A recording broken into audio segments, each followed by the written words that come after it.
welcome to the show today, Tatiana Flow. Hello, Tatiana. How are you doing today? Hello, January. Thank you so much for having me today. Really appreciate Oh, it's wonderful. I've been looking forward to meeting you. I've heard so many wonderful things about you. Um, you it. know, Likewise. and you're calling, am I mistaken? Are you calling in from France? Yes, I am in south of France in the moment. I live between Miami and south of France, and for the season, I'm here. Oh, wonderful. Yeah, I'm in Sarasota and I can see why you left. We're having some really warm weather here. Um, Amazing. I love warm. yeah. Now, let me ask you, before we start the podcast, how did the pandemic affect your career? How did Mhm. it affect your personal life? It's actually such a great question, straight to the point. Yeah. Amazing. Um, so before pandemic began, Mhm. what happened 10 years ago, I'm originally from USSR, from Russia, grew up in Russia. And 10 years ago, I moved to the US to get my MBA degree.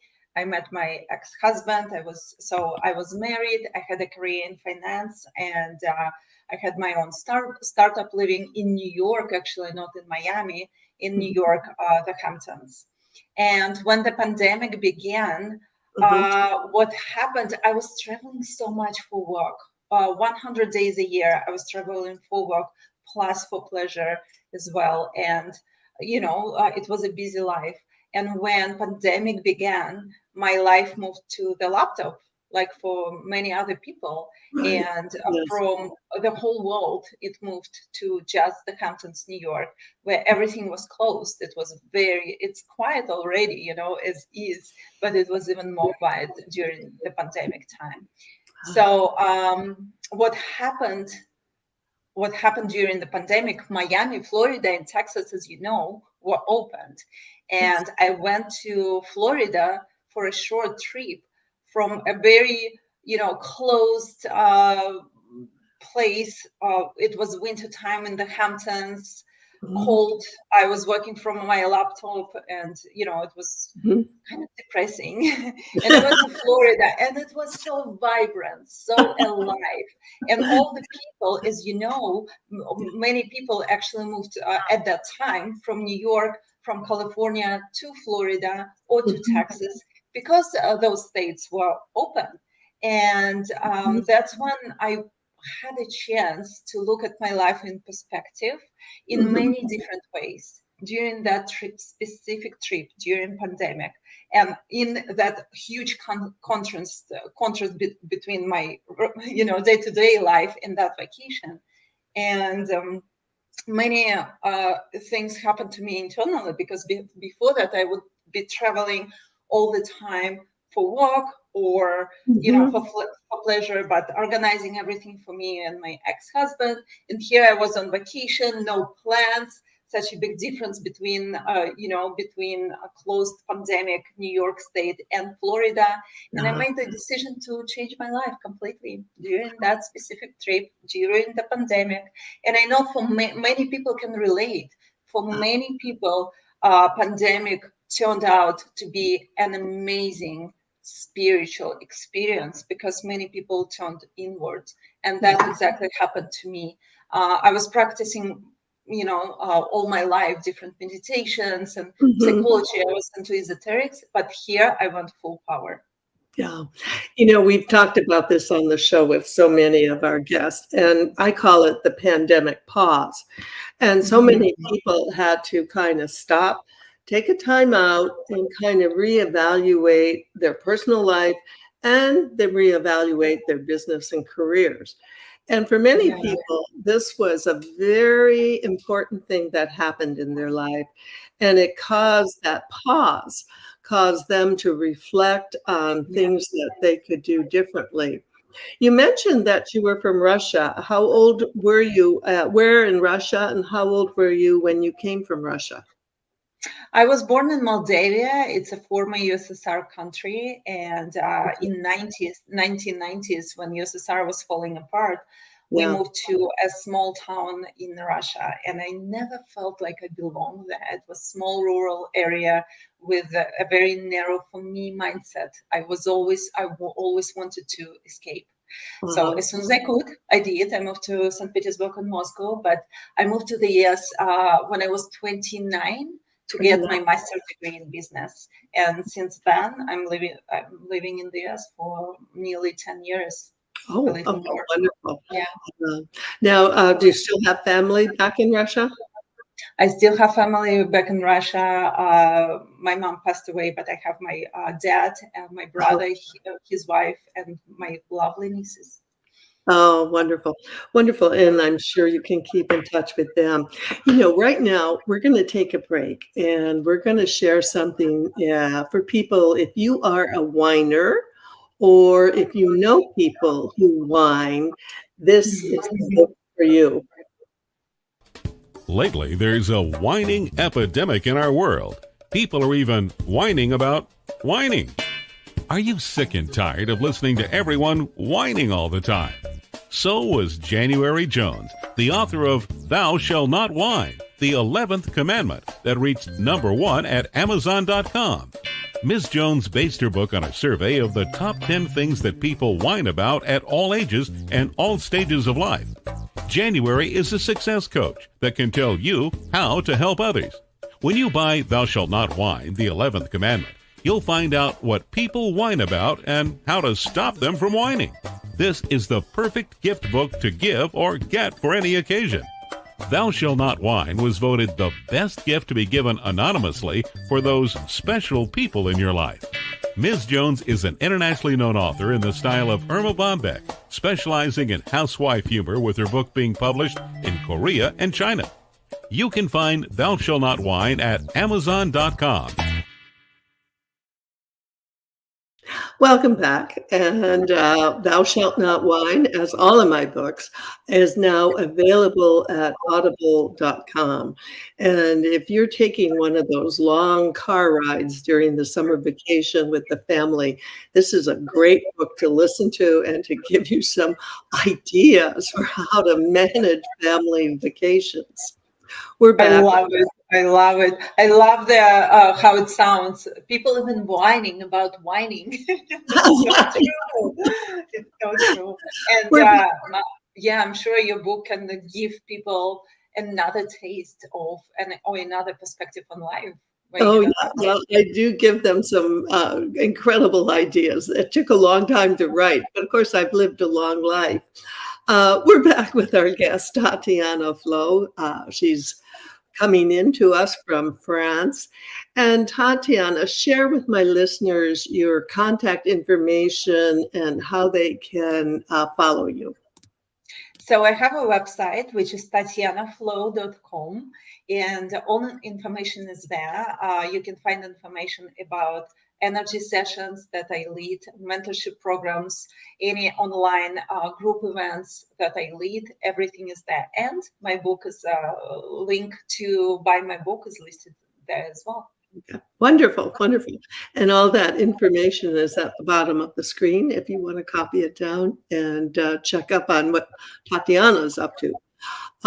Tatiana, let's talk about your path and what led you to this experience of oneness. And what were some of the things you observed when you were working with Wall Street professionals and Silicon Valley professionals? Well, overall, when I was building my finance career, working with Wall Street professionals and raising money in Silicon Valley for my own startup, what Uh-huh. it taught me already is to create, to face fears, and to see that any even the idea that seems crazy at the moment actually is achievable as soon as you pursue it, as soon as you really, really believe in it. And on top of that, I actually always was interested in psychology, in esoterics, in different practices, and I applied it to my own life, and it worked beautifully. At the same time, at some point, I realized that I am living a beautiful, successful from the outside life checked all points with family, house in one of the most luxurious places in the world, the Hamptons, businesses, cars, travels, everything. It was exciting. It was a beautiful life, but something was still missing. And I realized that something was that this life is successful for many people, looks successful for many people, but for Mhm. me, it wasn't authentic enough. So I went to search for answers. I went to look for myself. During that trip I told you about Mhm. in Florida, when I changed my life, I moved from New York to Miami and started to really, really go inwards more and more, learning, self-exploring, and trying to find the answers I was looking for. I found them. It took me 2 years. It was a real path to 24/7. I was looking for myself, and I found it last summer. I lived through oneness, which is oneness with the whole world, with the whole universe. You find God within and God everywhere around. And it's only possible to live through experience. Unless you live through that, it's just words. But when you really live through that, you remember who you are. From that point onward, you can truly create, truly understand that fear is just an illusion, and you can create anything you want in life for yourself. And just being brave and courageous, I following your love true, authentic path. Yeah, I love your philosophy. It's actually something that I've tried to live my life by, and, I've often said, publicly, and I've told my family and friends that if you think it, then you can do it. And Absolutely. sometimes people limit themselves because they just can't think big enough, and so it's a hard thing to do, isn't it? It's not easy because it takes lots of faith on the way. What happens there, there is a gap between when you decided to go for something different. You make an internal shift that creates external, you jump, external shift as well. But there is a gap in between where it's only faith because you don't see the results in material life yet. It's only internal shift. And it's a scary place to be, Right. and many people back up or don't go there at all. But Yeah. if you have enough faith here in yourself, first of all, and Mhm. just truly believe it's possible, whatever you're aiming for, then here the reward is unbelievable always. It's always, or very often, even more than you could expect Uh-huh. when you Now surrender to the outcome. yeah, now let me ask you, what is kundalini? This is a completely new term for me. I've never Yeah. heard it before. Could you share with our listeners what it is and how they can possibly apply it to their life? Of course, Kundalini is an energy. The word comes from India, but in different cultures it could be called differently. In Egypt, it would call Ka. In China, Chi energy, and so on and so forth. So, but for me, when I had that energy entering my body, it was during that Florida trip as well. There were lots of things going on energetically for me as well. It came to me as Kundalini word. And Kundalini is basically an energy of life and an energy of love, which is the only true thing that exists there. And it's the energy, it's a divine energy that heals everything. So I Yeah. work with that energy during my sessions. A way it channels through me and to my clients to awaken any spots, any traumas, any blockages that are stuck in the body. It Uh-huh. finds them and releases and dissolves them, making clients feel more free and more connected to their true selves. Okay. Now, how do you go about accessing it? Is it a form of meditation? Is it hypnosis? Or what happens when someone is trying to access Kundalini? Well, for different people, it can be slightly different. I actually teach Kundalini activation energy work to my students Uh-huh. individually, and everyone access it slightly differently, and there is through their own blueprint. So there's no one silver bullet, and that's what I do the best. I create a space where people can find out how it channels through them. But every single person has an access to it. And for me, it comes through dance. I have a dancing soul, and I just put the music. I start dancing. It channels through me, and it's so strong that when the client, of course, the client comes to me already ready for transformations, so that gives it an opportunity through me to enter and help them as well to create that internal shift, and that follows with a new quality of life in Wow. freedom. The dance and spirituality, I can relate to that. I have a granddaughter who is a ballet dancer, and it's such an amazing spiritual experience for her and for us as a family to share it with her. Now, when you started this, where did you go to train to learn how to do this? Well, first of all, it came to me when I was experiencing oneness last summer. It came to me that I already know how to work with this energy, but I still went to learn from masters. First, I went to Milan and learned from it's a couple, Sandra and Siegfried. They teach how to work with Kundalini energy. So I learned from them, and they told me about their master Pai, who is in the Philippines. And right after that, I went all the way to the Philippines to learn from the master Uh-huh. who was in the very source of that energy work. But he always says he didn't, of course, created it, but he was one of the first ones, and he's still alive. He's one of the first ones who started to talk about that energy, and Uh-huh. how people would start reaching him out and saying, "Oh my God, I experienced it during, when I was sleeping, or spontaneously I was just, laying there and experienced that." So he was the one starting to talk about that and teach other people, and then it just became, you know. More well known. He would call it inner dance. Then there are other schools that call it Kundalini activation, and could be many names.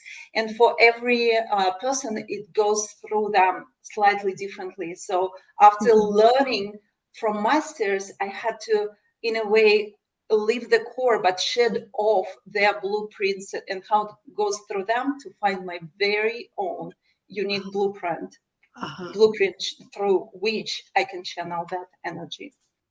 Today, we're visiting with lovely Tatiana Flow, and we're talking about how to channel spiritual abundance into the material world. Now, how does your session happen, and what makes people awaken during your session and realize that they can achieve oneness? How does this work? Well, first of all, the clients I attract are already spiritual clients that are looking for themselves, looking for that feeling. They might not understand that what they are looking for until they live through that. Like I did not. It just, you have a sense you're looking for something, but then the culmination is living through that. Mhm. And it's an unbelievable feeling. Every time with every client, I relive it over and over and over again. And it's every session is really different, and every client is different, and how it happens for them, how they describe it slightly different. But I know that they're talking about the same thing because I lived through that, and I saw other people living through that in my sessions. Uh-huh. So they are already opened for that experience. They're ready to live through that and live it in material life. And that's how they attracted to me as a guide, because I know how to get them to that state and help them to live it in material life as well. Okay. So, what is one thing someone can do that they on their own could begin to try to find the abundance they're seeking? What could our listeners do? Well, there are so many different practices you can take, and I personally experienced so many meditations, breath walks, energy walks. There are medicine ceremonies such as ayahuasca and other psychedelics that you can do as well that help you. But more than anything, those tools are just tools to help you to speed up some of the processes. But more than anything, you need to really want to find your true self and live it, want to release yourself from traumas, from suffering, and live that freedom. So that internal intention makes those tools right for you in Mhm. that specific moment available. It's always through intention. Okay, and so this will help people find financial freedom.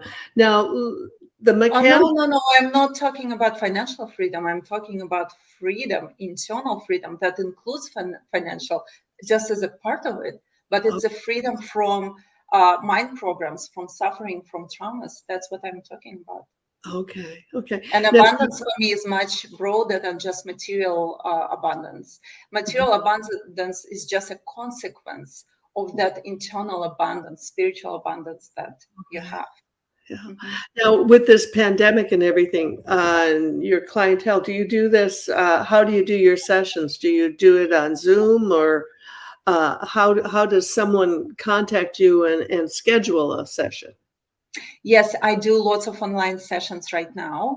Hmm. And before scheduling a session, I offer a free discovery session for 30 minutes to talk about clients' intentions, to explain them how the energy session works with me. For some people, it's only energy part. For other people, it's NLP, psychology part, or hypnosis part together with energy. It depends on the client, depends on the state, depends on what kind of fears they might be facing that prevent them to reach that state of freedom. So discovery call always helps both of us to tune into each other to see if we are good fit to each other energetically, and from there we go into actual sessions or a series of sessions if it's mentorship. Okay, now is this always one-on-one, or do you ever do group sessions? I do group sessions. I've done lots of them back in Florida when I was in Miami. Since I'm in France, here I do mostly private sessions. I just have enough requests as for now.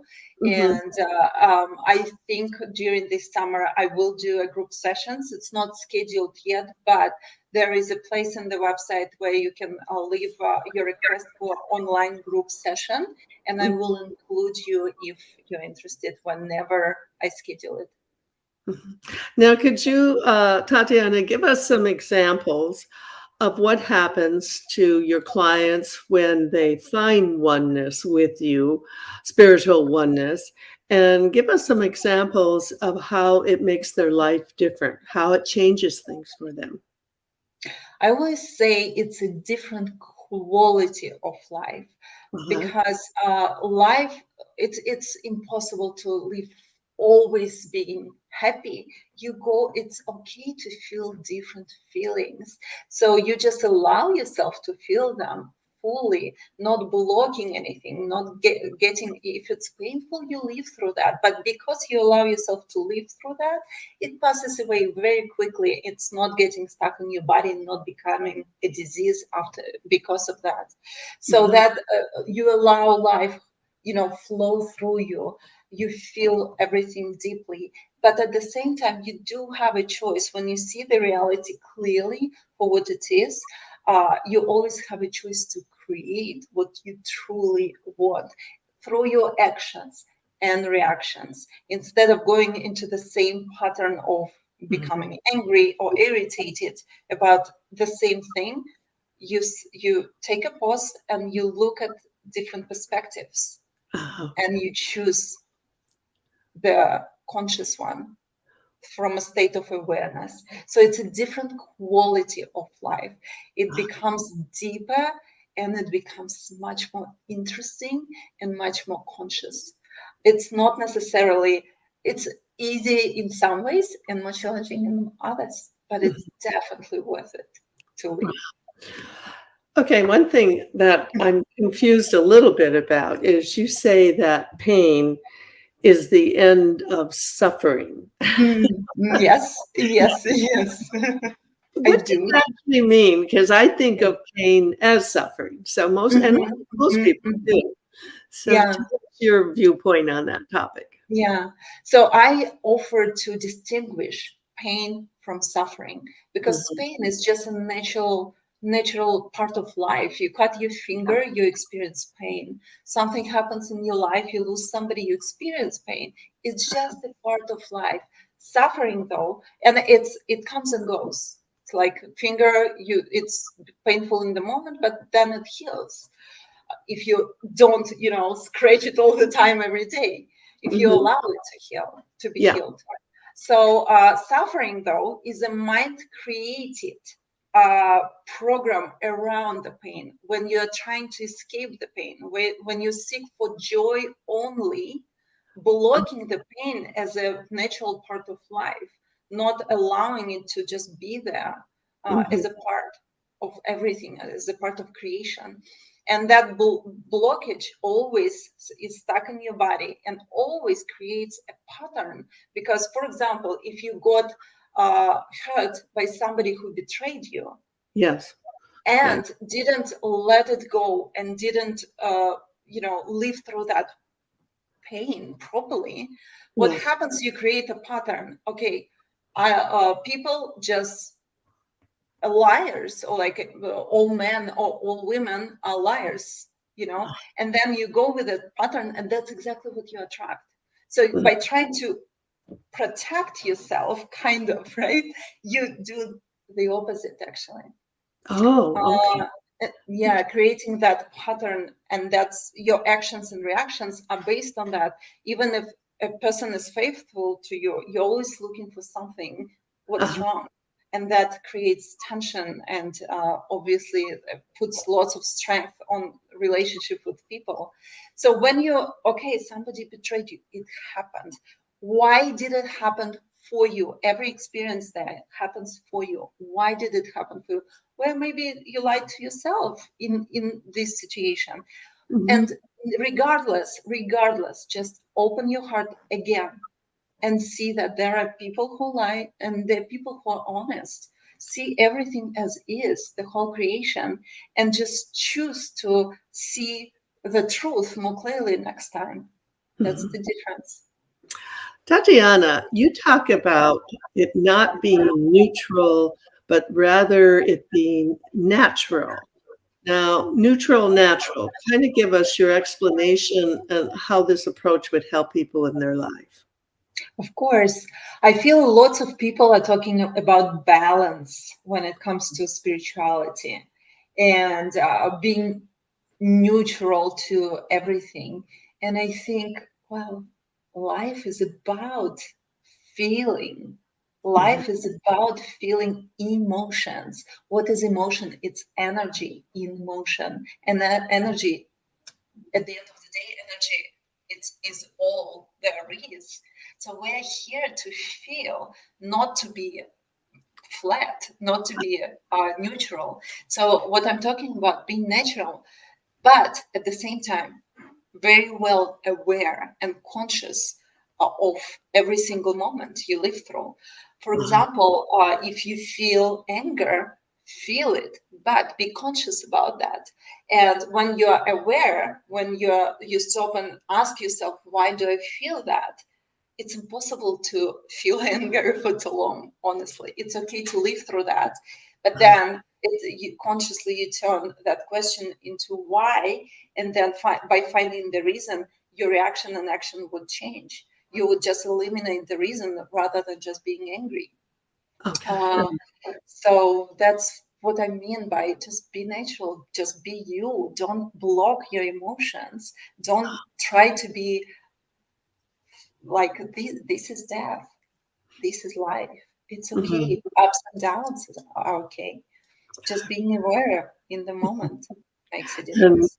what you're saying is basically to go with the flow and And that, to yeah, but what is flow? Flow is surrender and discipline together. It's not just, allowing everything to happen to you. uh-huh.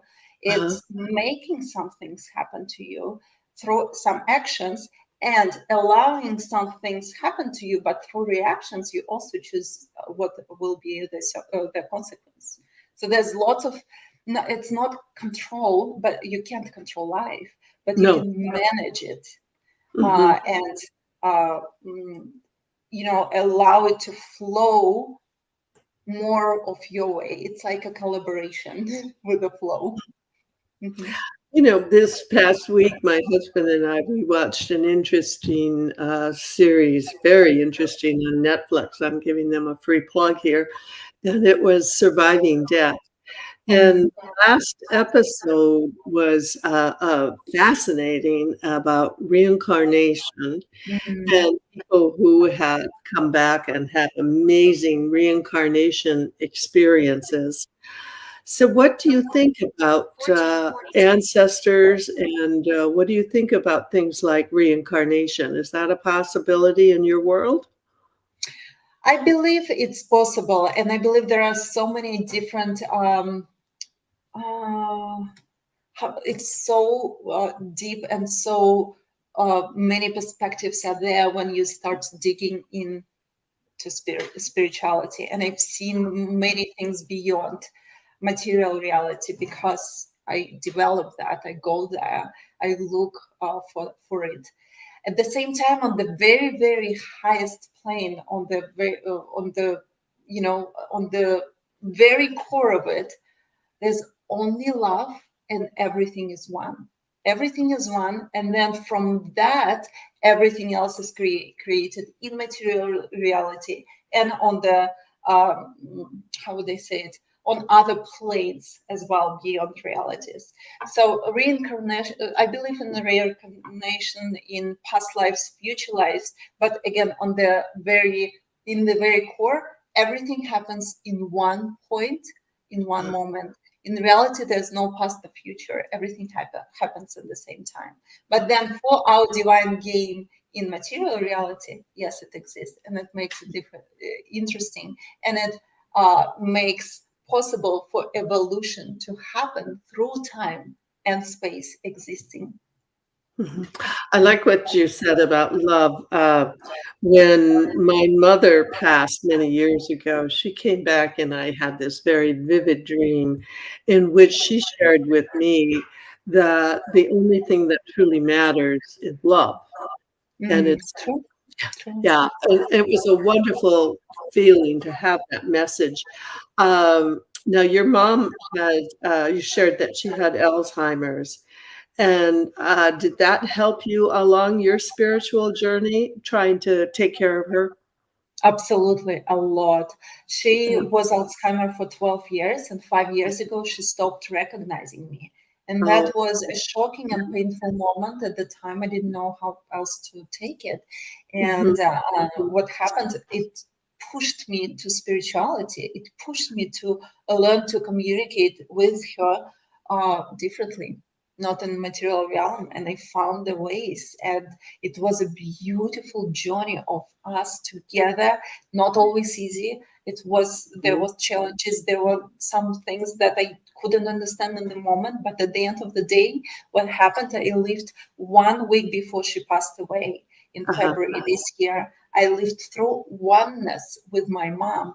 It was incredible. I was just sleeping and she appeared in my dream, showing that she was helping me on my path, finding my true self, finding God within, by bringing the right people, by giving me signs to follow.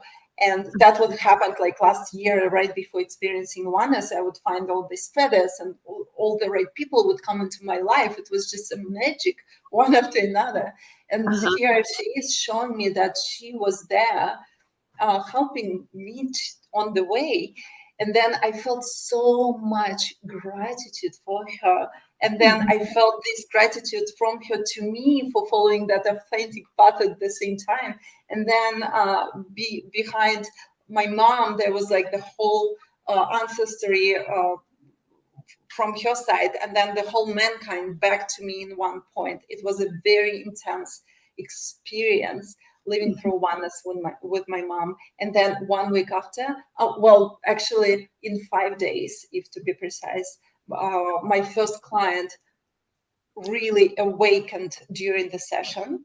And since that, every single client does. And in 2 days, she passed away, knowing that I'm following my path and I'm on it. Yeah. That's lovely. Thank you. Thank you for sharing that, because I feel the presence of loved ones that have passed, Yeah. and I feel that their love is surrounding me and Yes, helping. always. They're here to help us, really. They are. Okay, well, this is a question I ask all my guests before we end the show. If you could have dinner with one person, living or dead, besides me, who would you like to have dinner with? Right now, I would like to have a dinner with my man. Actually, he's just not in France. He's in the UK, and I would love that. Okay. Okay. Well, see, most people kind of go for really famous people, like Abraham Lincoln or something like that. And I went for the person who really matters to me the most. Oh, yeah, that's very sweet. I like that. So now when you're looking at this, you say that life is the main spiritual practice. So what you're advocating is what I have said along is, if you think it, do it. And you're advocating just to live your life with vibrancy and enthusiasm. Would that not be correct? Yeah, vibrancy, enthusiasm, and honesty. Honesty with yourself first, and through that with the whole world. Yeah, that's good advice. Now, for my dear listeners, I hope you will remember to go to Tatiana's website and contact her if you have any questions. And she has a lovely book, Elegantly Simple, or Simple Elegance. Or I don't know. Elegantly Simple is correct. Yes, Elegantly Simple. Lovely title. We hope you've enjoyed our time together. We tried to be informative, and we definitely try to inspire you. My upcoming guests will all be eclectic, exciting, and energizing, just like Tatiana was today. Next Tuesday, I'll be welcoming my dear friend Bobby White, who is the author of a book called Wait, What? We're the Parents Now. And she's written a fascinating book about helping your elderly parents, of which I'm one, get through aging and going through the process with them. Amazing. Yeah, my 80-year-old thought for the day is, you're getting old when a recliner and a heating pad are your idea of a hot day. So there you go. Signing off from the Glitter Granny. Thank you for entering the No Wine Zone. And please share our stories and our show with everyone you know. And remember, you need to stop whining right now and then start smiling. And if that doesn't work, then you can start eating chocolate. Lots and lots of chocolate. I love chocolate. Thank you again, Tatiana. Thank you so much. It's been a pleasure. I've enjoyed meeting you. To our listeners, take care and stay safe until we meet again. Enjoy your day. We want to thank you for listening to January Jones Sharing Success Stories. Always remember Ms. Jones' personal mantra: if you can think it, you can do it. That's what all of our guests have done with their lives, and so can you. You are the ultimate success coach in your own life. All you need to do will be to start sharing your own story with your family and friends. We hope that our guest stories will encourage you to explore an equation in your future that will combine your creativity plus connecting with others will enable you to be successful too.